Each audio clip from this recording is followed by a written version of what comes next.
My next guest is Darcy Raymond. Darcy, how are you? Thank you for doing this. Doing great, Vince. Thank you for having me on the show. Appreciate it. Oh, anytime. My pleasure. So, Darcy, tell us a little bit about yourself.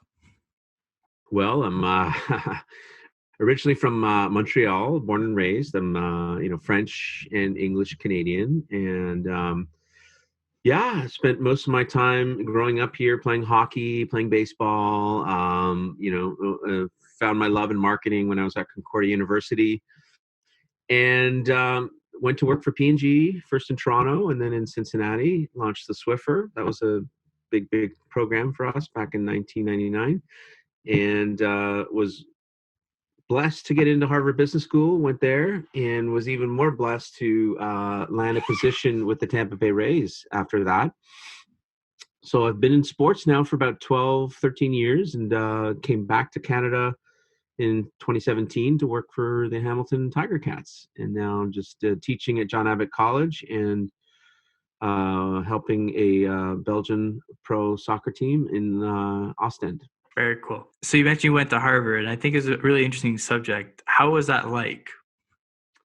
That was incredible, man. It was like I literally got kicked out on the first day because I hadn't completed some training module. They sent us these discs, and I'd been traveling, and there was a bunch of, I wasn't alone, and they all told us, like, you're not getting in, and you go home and pack your bags. And we all cried. And then they came back with a letter, and the letter was very, carefully worded to say, like, if you don't have this done within like 72 hours or something, you're out, like, we rescind your acceptance. So that was how it started. And believe me, after that, I was never late for a class or any assignment. Very international, people from all over the world, equal distribution of functional and industry types by class. So you really, in every class, you almost had a mirror image of, okay, there's some Procter & Gamble people here, there's some Goldman Sachs people, there's some McKinsey consultant people. Very social. It surprisingly, you would think, oh, you guys at Harvard, you're just nerds. And, well, we did have this, crazy schedule with school, and preparing was case studies. But in the evening, there were a lot of social events. And I think that is probably the biggest thing you get out of an MBA program is the relationships that you make. And for that, I'm still in touch and very close friends with many of my, classmates from that year. So yeah, I'd say the relationships in the end were the things that were probably the most valuable.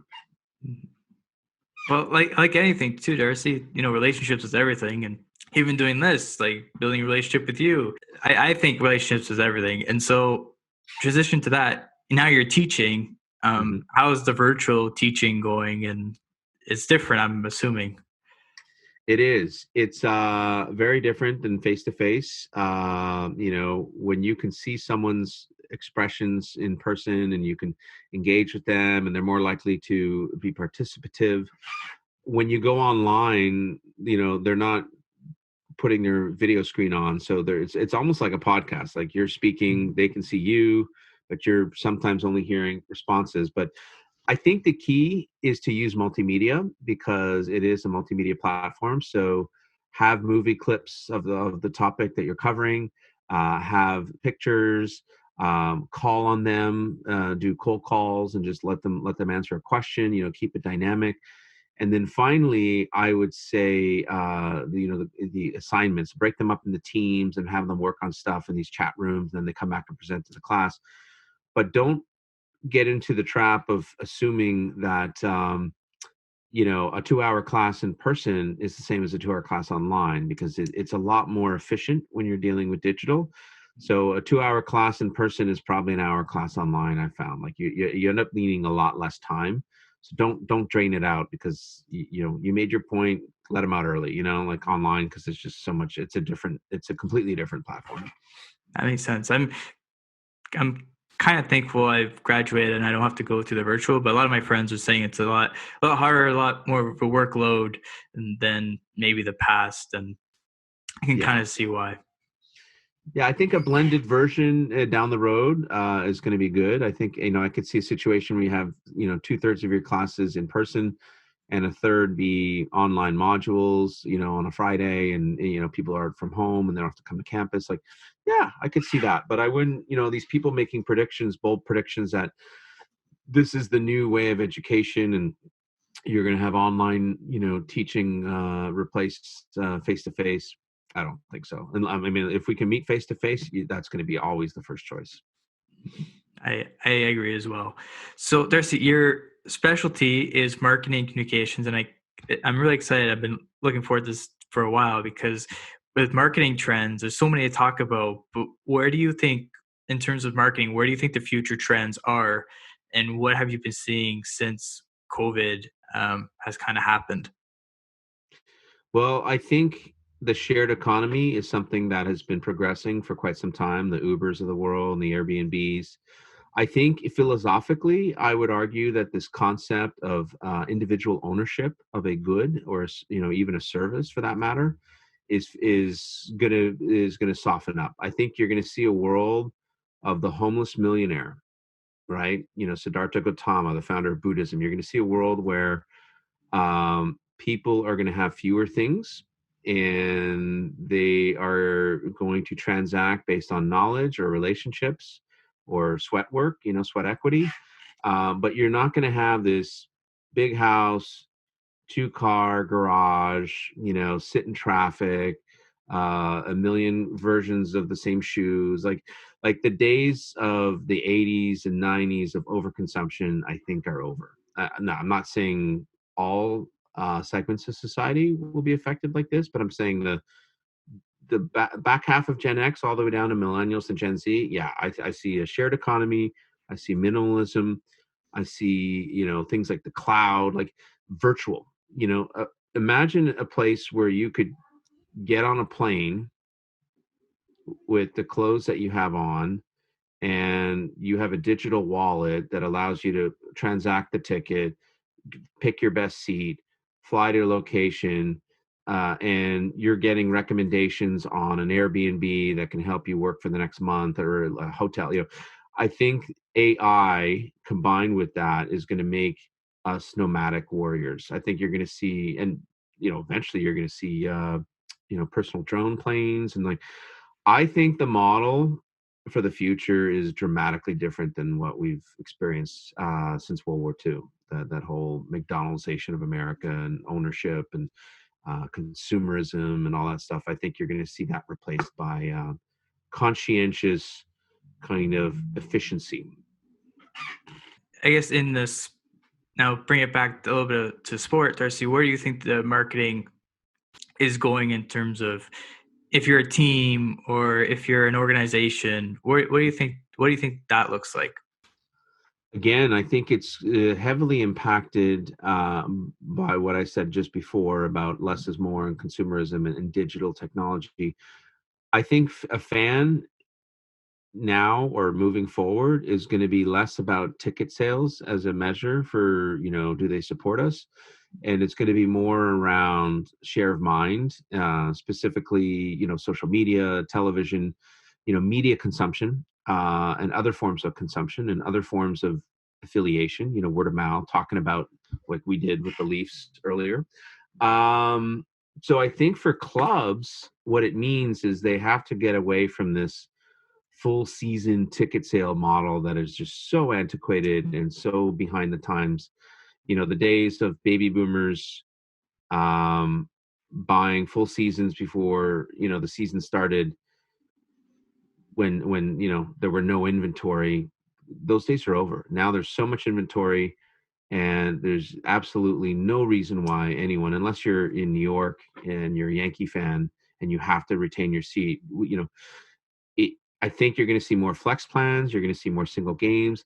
I think you're going to see more membership models where people can just pay a flat fee of, let's say, $100, and they can go 4 times for 25, or one time in a really nice seat for 100. But I think teams are going to have to get creative with understanding that the profit model now is sponsorship, and it is media, and even the other ancillaries like parking and concessions and merch and all that stuff. Like, it all adds up to a lot. And then there's revenue sharing, and then there's the TV deals that they get. But I think they're going to have to accept that the days of these massive stadiums and full season seat holder baby boomers lining up to give their money up front is finished. It's over. So they're going to have to be consider things like the traveling circus model. I've been saying this for a while, but why wouldn't the Cincinnati Reds, who barely draw, 12,000 fans on a Monday night against Kansas City, why wouldn't they move that crappy series, for lack of a better word, to Columbus? Just up the highway. Why wouldn't they go to Louisville? Why wouldn't you sample your brand in a 100-mile radius and get those fans to now start supporting you via media, via TV and radio and things like that? So I think sampling is big, and I think you're going to see a lot of a need to sample to new audiences, to get new people on board, and find soft ways to convert them over time and not be so stuck in this all or nothing full season kind of model. So yeah, I think the teams that are not there right now in terms of support are probably the ones that are going to have the easiest time making these transitions, because they have nothing to lose, right? If you're the Florida Panthers, right, and you're drawing so poorly, why wouldn't you play games in Orlando? Why wouldn't you play games in Jacksonville? I guess you can't because of Tampa Bay, but with the league's permission, you would be able to go maybe to Jacksonville. But you get my point, is that I think the teams that are stuck in the old model and have been operating a certain way are probably going to have a harder time making that change. Do you think, Darcy, that there's more of a chance for relocation with teams? Yes, I do. I think some of the teams that we just talked about, actually, I mean, I think if you look at Arizona in NHL, there's a lot of rumors about them going to Houston, with the owner of the Rockets wanting a co-tenant for that new arena. Obviously, the Panthers are always rumored to be going to Quebec City with the Videotron Center. I think the NHL has learned that you're better off being in a small but engaged market like Winnipeg, and that's what Quebec City would be. It would be a small and engaged market, than you are to be in a big market like Atlanta with millions of people, but nobody cares. Yeah, I think you're going to see some movement. I think you might see some contraction. Kansas City has an arena available, ready to go. Sprint Center, brand new. Just anyone can move in right now and play. Baseball, the Rays are obviously the always talked about for the Montreal Tampa Bay sharing of the games. That could be the next team that kind of sprinkles its games out somewhere else. But yeah, I think you're going to see movement, especially with governments in some of these markets that want a team desperate to provide a brand new facility or to provide tax breaks. Or I think you're going to see a lot of carrots for teams to move. I really do. And then eventually there could be some contraction too if things get really bad, but one step at a time. Right. Fascinating. So when we were talking about some marketing trends before, Darcy, you mentioned social leaders in terms of celebrities being influencers on certain, marketing ads or whatnot. What are your thoughts on, social leaders? Because there's someone that I know has said that influencers don't really have an impact on marketing. Now, I'm not sure if that's true or if it is true. I haven't looked into it in terms of market research, but what are your thoughts on like social leaders? I love them. I've had a tremendous amount of success with them in Tampa Bay. We had both music acts that we would get, like Steve Aoki or Calvin Harris, Afrojack, Joan Jett, whatever. And as part of their contract, we'd ask them to do some PR stuff for us, and we had what was his name, Kevin Costner, when we relaunched our brand. And it drives publicity. It drives engagement in social. And the key, though, is to be authentic. Okay, I'll give you an example. When the Ticats went to the postseason in 2018, we engaged a wrestler by the name of Ric Flair, the Nasty Boy. Woo! And he had actually come up in wrestling by basically being Angelo Mosca's tag team partner. Okay, so Rick, they call him Nate, if you know him, he was coming up in the 60s to Hamilton. He was going to card parties. He was hanging out with God knows what kind of characters. But So when we engaged him, he's a football fan. He's been to Hamilton. He's personal friends with Angelo Mosca, the greatest player in Ticat history. And Hamilton's a wonderful blue collar city with a lot of people who like wrestling, right? It kind of fits the demo. Went off like gangbusters, right? Video got millions and millions of views. I'm coming to Hamilton, and then he found out that the BC Lions had breakdanced on the Ticats logo on the 55-yard line, and it went on YouTube. And when he found that out, he grabbed the mic and he went out, and everyone's dressed in black in the stands, a blackout game. And he goes, "Today, BC Lions, you go down for what you did. Don't ever touch this logo," that kind of thing. And people went nuts. And we won 48-8. And I remember him calling me at halftime saying, "What's the score?" I said, "It's 24-0." And he goes, "Is that all?" And he was used to this. He was used to doing these kinds of things that got the fans going, that got the media attention, that got the players going. He was in the dressing room with the players. And it became the thing. And they carried belts around, and it was authentic. The following year, Ticats engage Flavor Flav, the rapper, right? I don't think I need to tell you where that went. Absolutely nowhere.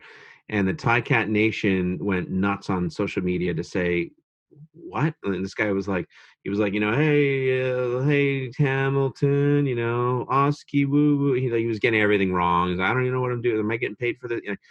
That's a great example of the other flip side: inauthentic, unrelated, and so it depends who you get, and it depends how you use them, and it depends on the timing. So yes, social influencers can be outstanding for your brand on the front end. If you're driving awareness or interest in a new thing amongst a new audience, you get it someone from their segment. Or on the back end, when it's okay, it's go time, or in the playoffs, or this or that. Hulk Hogan did stuff for the Rays that was amazing. John Cena. It's because they live in Tampa. Like if we had to fly him in from Hawaii, it wouldn't have made any sense. So it's got to be authentic. There's got to be a tie-in, but if done right, it can be huge. But I would say, just like a startup, I would say for every 2 or 3 of these things you do, one might hit. So there's not a guarantee. And I think that's where your friend had a bad experience is, if I buy media for billboards, I'm going to get billboard impressions. Like they're going to be delivered. I buy a print ad. With these, there's that risk, but then there's the reward if you hit it. It's like a lottery ticket. We hit it with flair. We really hit it. I mean, it was all over TSN, and we sold out that game in hours. So it depends. I think you're on the ball, Darcy, because I spoke with Jack Armstrong about this, and he mentioned Drake, how he became the brand ambassador for the Raptors, and he was from Toronto. And in terms of culture and branding, I think Drake brought a lot to the Raptors. Huge. Yeah. Are you kidding me? You've got one of the greatest rappers in the world on the court side, like yelling at the other players. I mean, it's amazing the amount of impressions they got. That was massive for them from a marketing standpoint.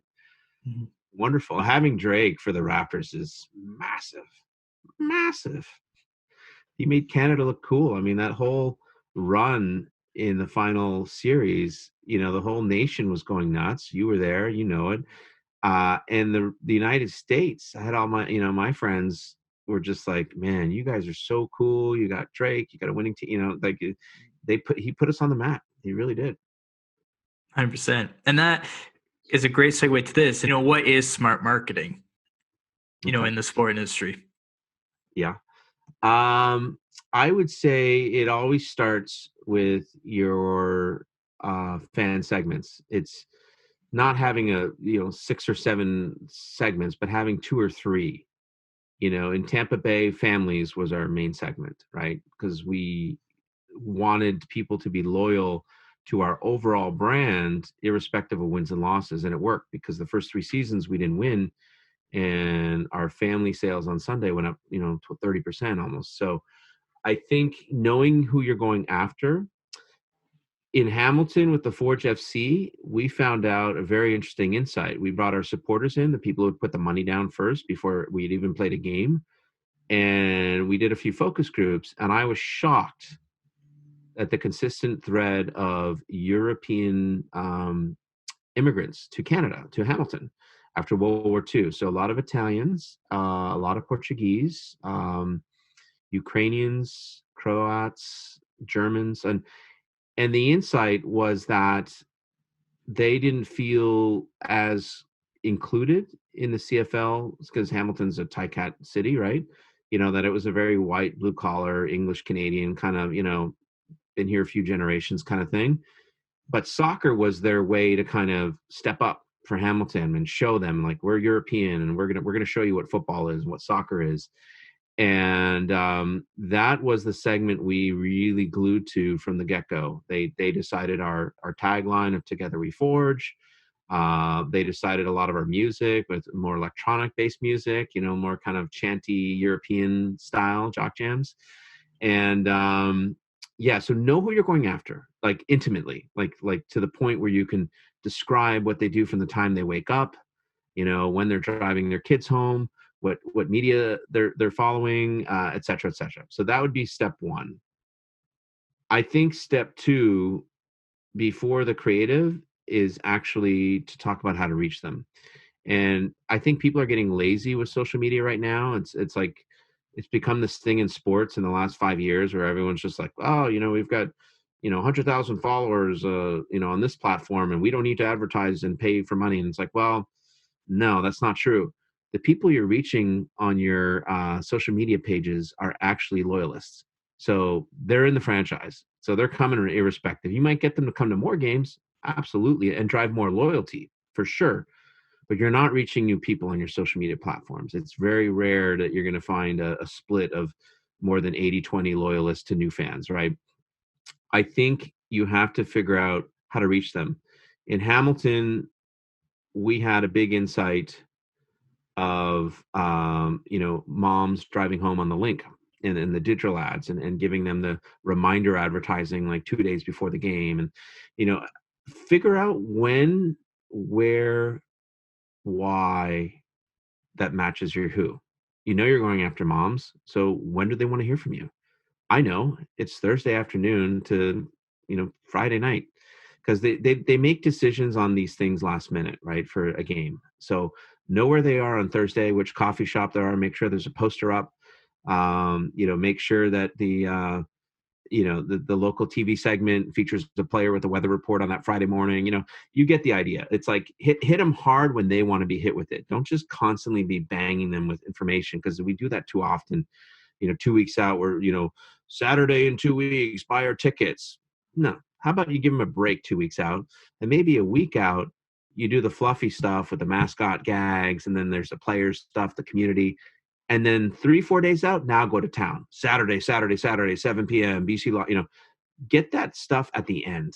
And I think we're getting better as marketers to not just reach the right person with the right message, but it's time. Time right now is the biggest when.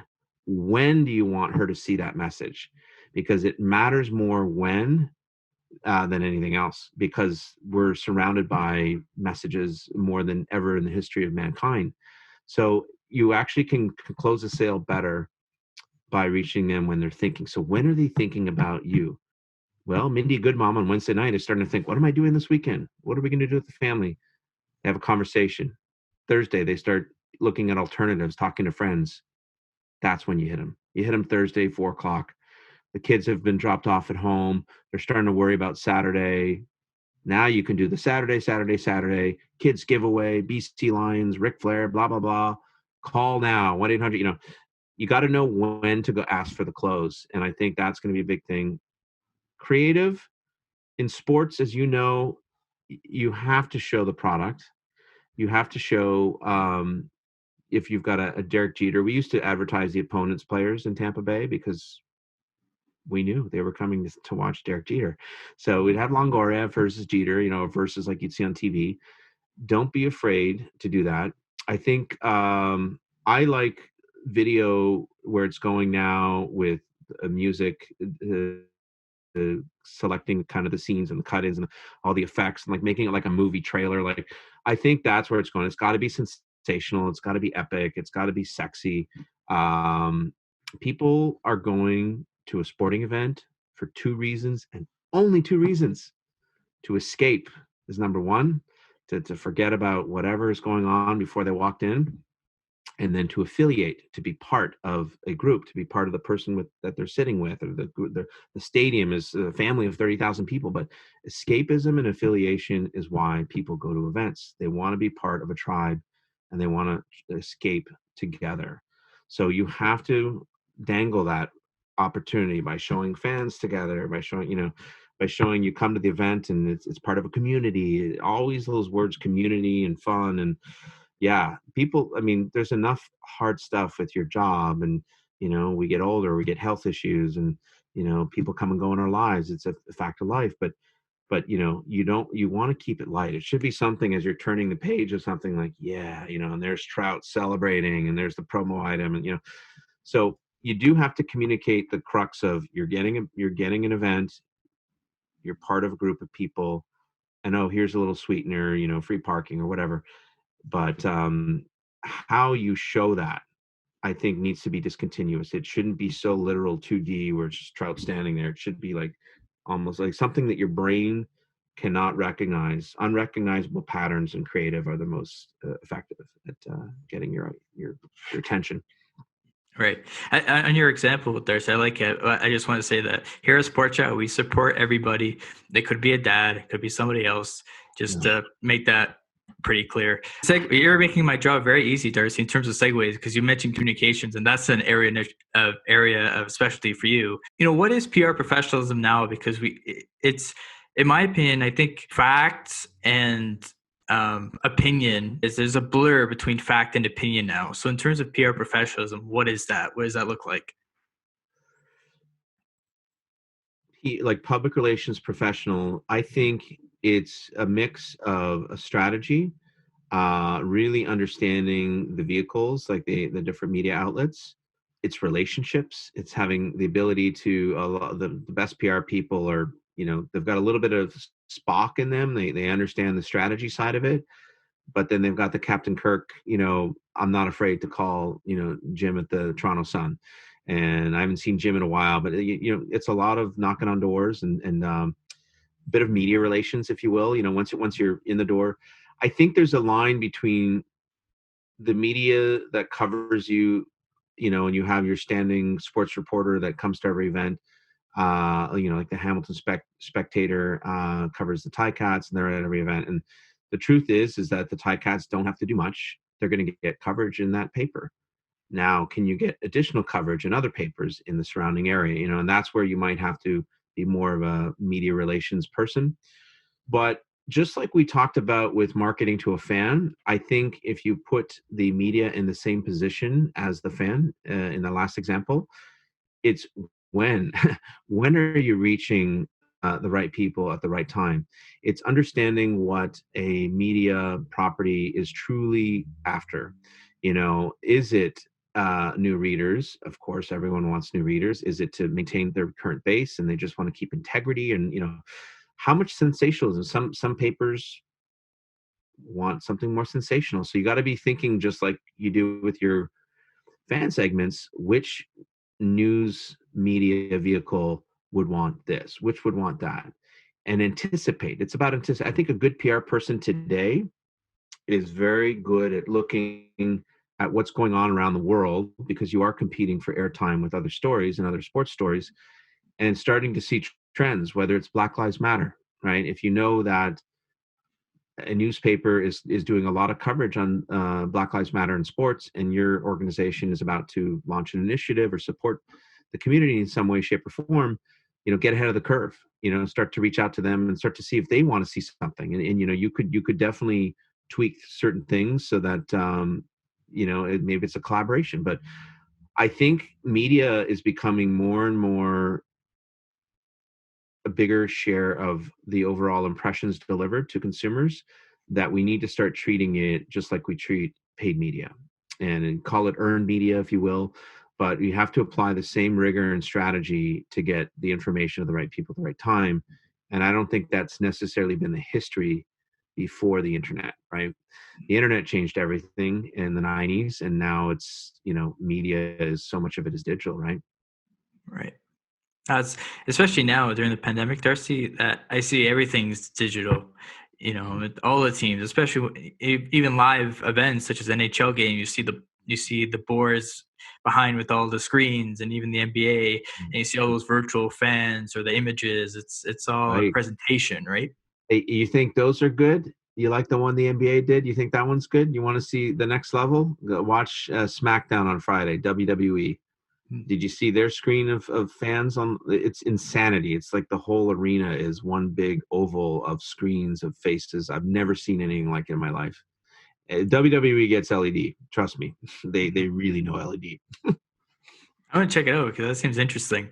Phenomenal. You're actually not even watching the match. There's so many faces in the background, and they're big tiles, big squares. So you can actually see a lot of what these people are doing, behind their computer screen. It's crazy. No, that's awesome. I'm fascinated, Darcy, to see what the future is in terms of live sport, especially after this pandemic and when there's fans and all the little elements that the production is adding. See where will it go. So I'm fascinated to see where it goes. Mm-hmm. Yeah, me too. Me too. More for you, Yeah, for sure. Darcy. In terms of relationships, so we talked a lot about relationships. It's a common theme here on kind of the podcast. People talk about, building relationships. How do you define building a relationship? What are the steps that, you take in your professional life to build those relationships and maintain them and going forward? Yeah, that's a good question. I think it's important that I focused when I was in between jobs, a year ago. I you said it's who you know and your relationships that are more important sometimes than your knowledge and sometimes in your skills.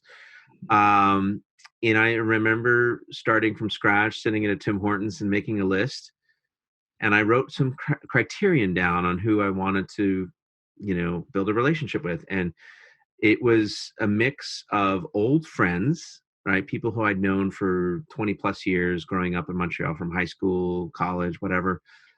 Then it was colleagues, former colleagues who I had, good relationship with. And then former classmates as well. So you make this list.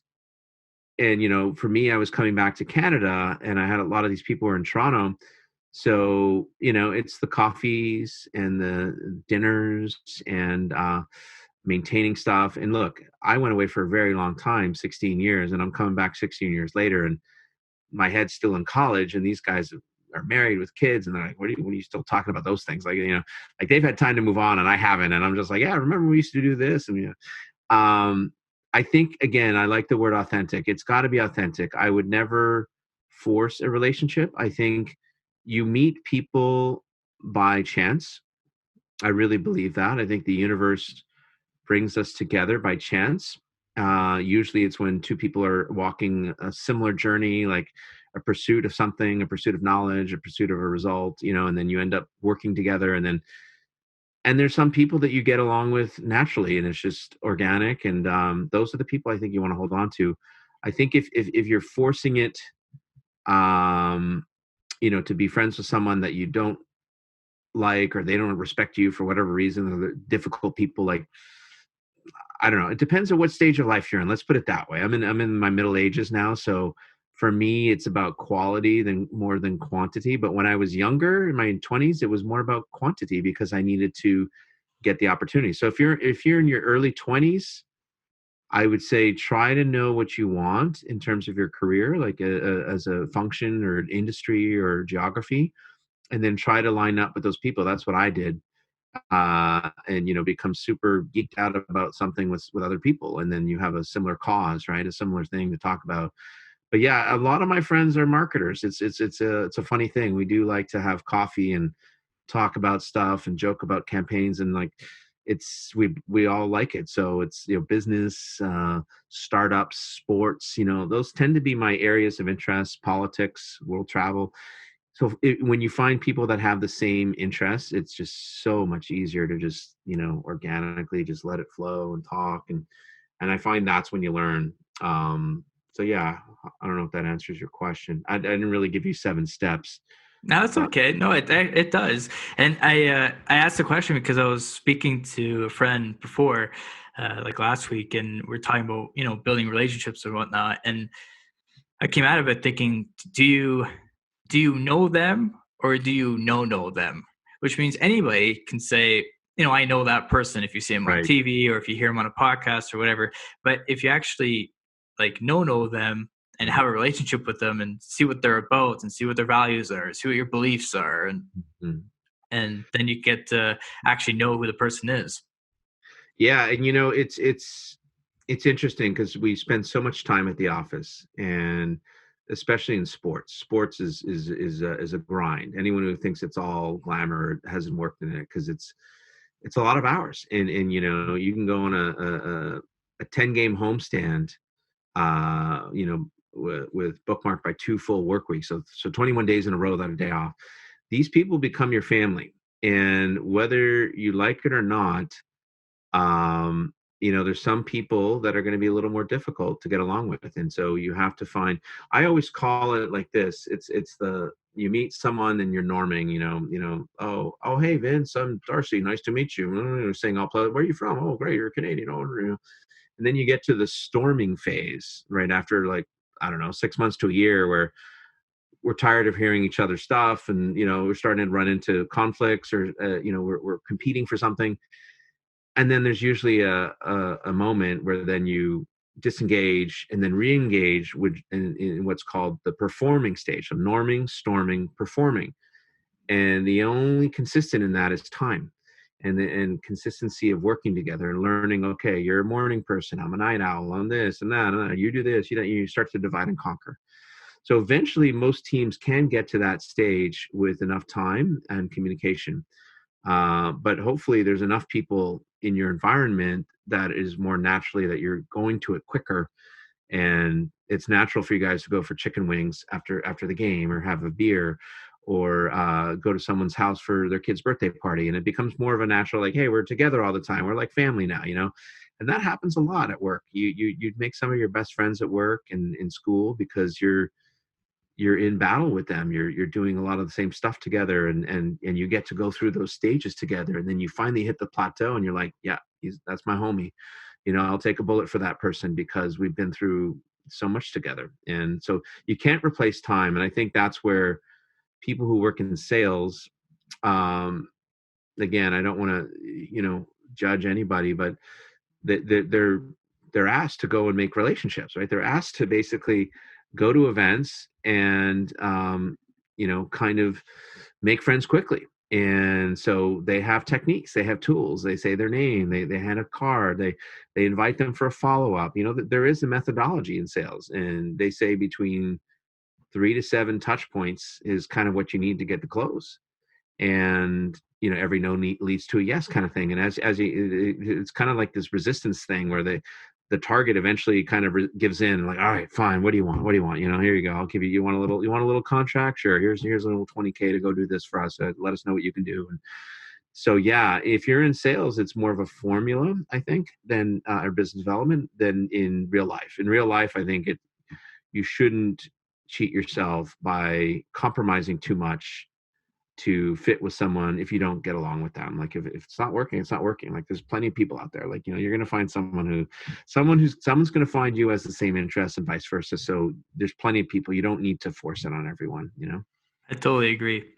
And I will say, we have a mutual friend, Donnie, and my dad always says, birds of a feather flock together. So, when a friend is referring a friend to a friend, chances are you have a lot of values in check. And I could tell from our chat before we started this that we're very similar mindset. But I think you have potential with this podcast to maybe grow your audience into more of an education-based, sports marketing training, perhaps. I like it, Darcy. I like it. Darcy, thank you so much for doing this. Really appreciate it. Great speaking with you. Thank you, Vince. I appreciate it. Awesome. I'll use this tagline because Paul Hendrick used it on our last episode, and I like it. So we hope we informed and entertained, and we'll see you next time. Bye, everybody. All right.